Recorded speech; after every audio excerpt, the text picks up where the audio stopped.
और राजस्थान रोडवेज प्रशासन की अजीब कहानी सामने आई है। अपनों को दूसरों की सेवा में भेज प्राइवेट लोगों को थमा दी है टिकट मशीन। रोडवेज ने खुद के परिचालकों को दूसरे विभागों में प्रतिनियुक्ति पर भेज दिया। कई परिचालकों को रोडवेज ने अपने ऑफिस में लगा रखा है, फिर परिचालक के पदों पर कमी बताकर अनुबंध पर लिए हैं सारथी। तो ये कहानी समझ रहे हैं आप? परिचालकों को अपने काम पर लगा दिया और किसी और को भी काम पर लगा दिया। वर्तमान में रोडवेज में 3,867 परिचालक कार्य कर रहे हैं, जबकि रोडवेज प्रशासन प्रतिदिन करीब 3,000 बसों का संचालन कर रहा है। रोडवेज के पास बसों से अधिक परिचालक हैं, फिर भी 1,000 से ज्यादा बस सारथी अनुबंध पर हैं। रोडवेज प्रशासन अपने परिचालकों से क्या काम करवा रहा है?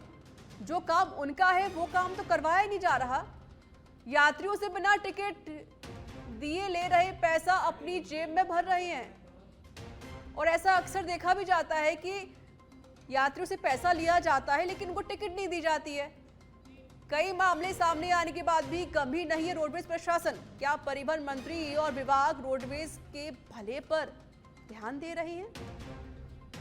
संवाददाता सुनील यादव मेरे साथ जुड़ गए हैं फोन लाइन पर। सुनील, ये कौन सी अजीब कहानी नजर आ रही है रोडवेज प्रशासन की तरफ से, जिसका जो काम है वो काम उसे थमाया नहीं जा रहा, उसकी जगह किसी और को लगा दिया जा रहा है?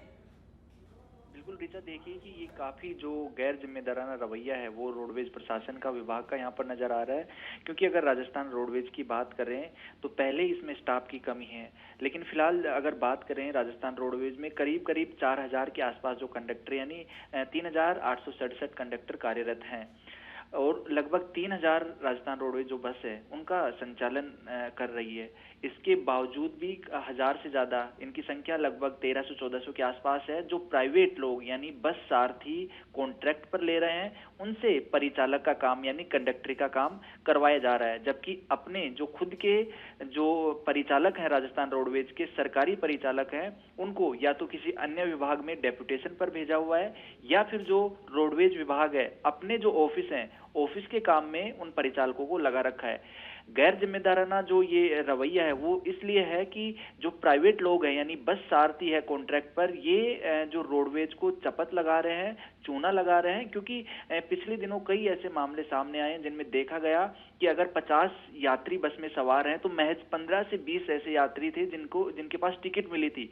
जबकि जो ज्यादा संख्या ऐसे यात्रियों की थी वो पैसा तो दे दिए थे लेकिन ये बस सारथी उनको टिकट नहीं दिए थे। तो ये बड़ा सवाल है कि आखिर जो घाटे में रोडवेज जा रही है उसके बाद में भी रोडवेज प्रशासन जरा भी गंभीर नहीं है और प्राइवेट जो लोग हैं उनके हाथों में टिकट मशीन थमाई हुई है। इससे न सिर्फ रोडवेज को घाटा हो रहा है बल्कि जो यात्री हैं उनकी सुरक्षा के साथ भी खिलवाड़ किया जा रहा है। क्योंकि ये ट्रेंड लोग नहीं होते हैं, किसी तरह के जो रूल्स है इनको नहीं पता है और आपात स्थिति में किस तरह से जो काम करना है, किस तरह से जो यात्रियों का साथ देना है या यात्रियों की सहायता करनी है, कुछ नहीं पता होता है।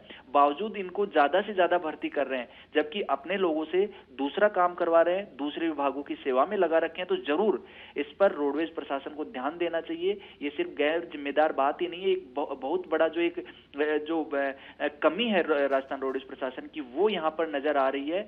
और इसको ध्यान में रखते हुए क्योंकि परिवहन मंत्री जो उनको नहीं बल्कि इसे तो घोटाला ही कहा जाएगा। जिस तरीके से ये जो प्रशासन जो खेल खेल रहा है, क्या इसके बारे में कोई जानकारी परिवहन मंत्री को पता है कि क्या चल रहा है इस प्रशासन में?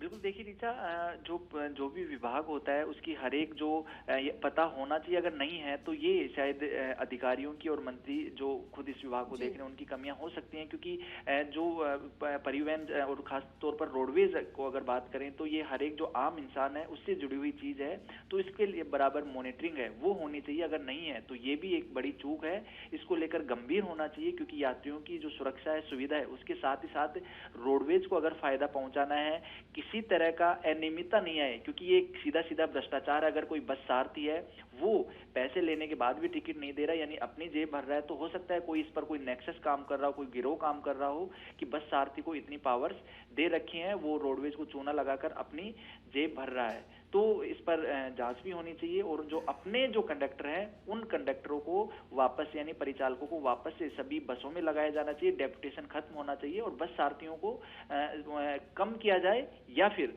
इनको हटाया जाए और नई भर्ती जिसका प्रावधान भी बजट में किया गया था, जो घोषणा बजट में हुई थी, उसको भी सामने लेकर आना चाहिए। लेकिन इस कारनामे से सुनील घोटाला और साथ ही लापरवाही की भी बू आ रही है, क्योंकि जिस तरीके से जो परिचालक हैं वो अपनी जेब भर लेते हैं, टिकट का पैसा यात्रियों को टिकट नहीं दी जाती बल्कि उसका पैसा अपने पास रख लेते हैं। तो इससे यही लग रहा है कि शायद कहीं ना कहीं घोटाला भी किया ही जा रहा है इनकी तरफ से। शुक्रिया फिलहाल अधिक जानकारी देने के लिए।